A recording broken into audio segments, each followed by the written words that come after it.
Bouchonnage, une vraie restauration de pendule ancienne, ça consiste à démonter, nettoyer, etc. Mais surtout, l'opération la plus importante, c'est celle que Robin va faire, qui consiste à corriger les jeux des roues. Alors le bouchonnage, au final, ça consiste en quoi? Eh ben, vous voyez, là, j'ai un mécanisme donc qui a été démonté, nettoyé. On pourrait penser que c'est suffisant au final et qu'on remonte et voilà, ça repart pour 100 ans. Ce n'est pas du tout le cas. Je vais vous montrer ici. Vous voyez, j'ai mis une roue entre platines. Donc je la fais tourner comme ceci. Vous voyez, donc là, elle est parfaitement libre. Mais il y a un gros souci, si on peut le montrer. Vous voyez l'axe ici, là, il bouge dans tous les sens. Il y a du jeu et un énorme jeu. Si je la remonte comme ça et que je la mets en marche comme ça ne marchera pas. Ou du moins, les dents risquent de mal s'entraîner, elles vont s'user. Et une fois que les dents sont pliées, c'est fini. C'est foutu. Alors, qu'est-ce qu'il faut faire? Alors, pourquoi bouchonnage? Hop, je vais prendre ici mon petit bouchon. Voilà la petite pièce que je vais réimplanter. Donc, on appelle ça un bouchon. En palier de mécanique, on appelle ça un palier de pivotement, au final. En horlogerie, c'est un bouchon. Donc, c'est une petite bague en laiton. D'accord. Hein, comme ceci. Ouais. Voilà. C'est précieux, hein? Et je vais venir la chasser à force dans ma platine. Chasser à force? Donc, c'est-à-dire, en fait, si vous voulez, que je vais faire un trou. L'ancien trou, je vais l'agrandir. D'accord. Et je vais venir taper mon bouchon à l'intérieur de ma platine. Parce que moi, je veux qu'il tienne mon bouchon. Je veux pas qu'il puisse s'en aller. S'il s'en va, ça ne risque de pas marcher. Ah oui, donc, je vais créer un trou dont le diamètre sera de 3 centièmes de millimètre inférieur au diamètre de ma petite bague. Là vous m'avez perdu. Vous m'avez perdu, Robin. Mais vous travaillez pas à la loupe, là? Technique. Là, pour l'instant, non. La loupe, je m'en servirai pour contrôler. D'accord. Allez-y. Donc là, l'outil que j'utilise s'appelle une potence. D'accord. Donc là, un petit détail très important, je centre mon trou à l'aide de la pointe. C'est très important parce que si jamais je décale mon point de pivotement, là, mon engrenage ne fonctionnera plus du tout. Donc j'utilise une pointe.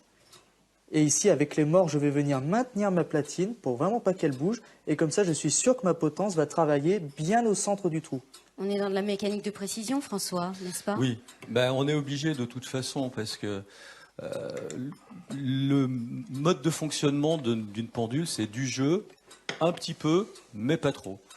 Donc là, on est vraiment dans une opération qui va nécessiter beaucoup de précision. Parce que si on ne réimplante pas la roue au bon endroit, au lieu de corriger un défaut, on va l'accentuer. On va l'accentuer encore plus. J'ai bien compris. Donc là, alors l'outil que j'utilise, du coup, ça s'appelle un alésoir. C'est un outil de coupe qui va agrandir le trou. Vous voyez, donc il s'utilise en tournant. Vu que je suis au centre, je risque pas de décaler. Et de temps en temps, je fais remonter mon outil pour que le copeau sorte. C'est un peu comme un forêt, si vous voulez, sauf que ça s'utilise un petit peu différemment. Ça paraît facile comme ça, mais je doute. Moi qui ai deux mains gauches, c'est pour ça que je disais que c'était pas pour moi, François. Voilà. Donc là, mon outil est arrivé au fond, donc je change d'outil. Vous voyez que derrière ma potence, j'ai une boîte avec tout un tas d'accessoires. Donc tout un tas d'alésoirs, des enclumes, des petits tas. L'heure sonne, Robin. Il nous reste assez peu de temps, hein, quand même, je vous le dis. Je me dépêche. Je continue d'aléser, d'agrandir le trou. Hop. Et là, j'arrive à mon dernier alésoir, c'est-à-dire celui qui va déterminer le diamètre de mon bouchon. On va être obligé de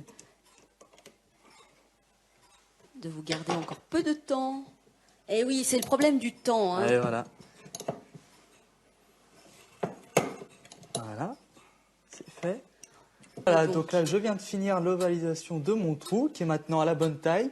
Hein, ma petite pièce, mon petit bouchon, je le rappelle, il est ici. Alors, voyez, je le pose dessus et il ne rentre pas, c'est normal. On a 3 centièmes d'écart entre les deux.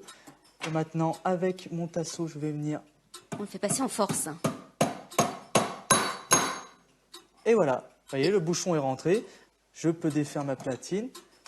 Et vous voyez maintenant, donc mon petit bouchon, il est là. Oui, je vois. Et donc ça a resserré le trou. De ce côté, tout est OK.